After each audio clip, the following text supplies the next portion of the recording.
નરેન્દ્રભાઈ મોદી જ્યારે ગુજરાતમાં મુખ્યમંત્રી તરીકેની જવાબદારી નિભાવતા હતા ત્યારે એમનું એક સપનું હતું કે અમદાવાદની અંદર મેટ્રો શરૂ કરવી, જે ગુજરાત માટે પણ ઐતિહાસિક કદમ હતું. મેટ્રોની શરૂઆત કરવા માટે ઘણા બધા પ્રશ્નો ઉપસ્થિત થયા હતા.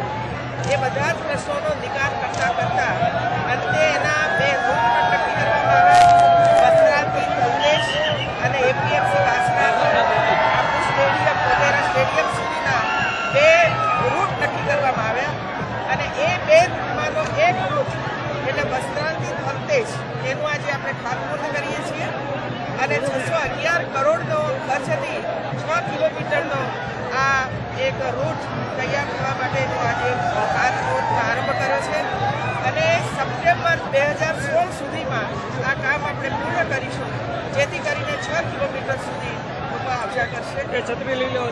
જે રીતે એનું આયોજન થયું છે એમાં અમદાવાદ શહેરની વસ્તી જ્યારે દિન પ્રતિદિન વસ્તી જાય છે ત્યારે અને 65-70 લાખ વસ્તી થઈ છે ત્યારે યાતાયાત માટે ને ટ્રાફિકમાં કોઈ સમસ્યા અમદાવાદવાસીઓને ન નડે એના માટે બીઆરટીએસ પણ છે, એએમટીએસ પણ છે અને હવે મેટ્રો શરૂ થશે.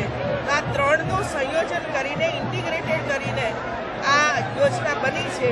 બીઆરટીએસમાંથી ઉતરીને તમે મેટ્રોમાં પણ જઈ શકો અને મેટ્રોમાંથી ઉતરીને તમે બીઆરટીએસનો પણ લાભ લઈ શકો, જેથી કરીને ઓછા ખર્ચમાં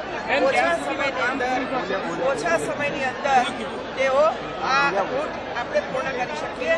આજે જેનું ખાતમુહૂર્ત કરીએ છીએ તે 2016 સપ્ટેમ્બર સુધીમાં આ કામકાજ આપણે પૂર્ણ કરીશું. અત્યારે માત્ર અમદાવાદ પૂરતો આપણે નિર્ણય કર્યો છે, ભવિષ્યની અંદર બીજા શહેરોમાં કરવાનું છે તો આપણે કરીશું, પણ પ્રાયોરિટી અમદાવાદ શહેરને આપવામાં આવી છે.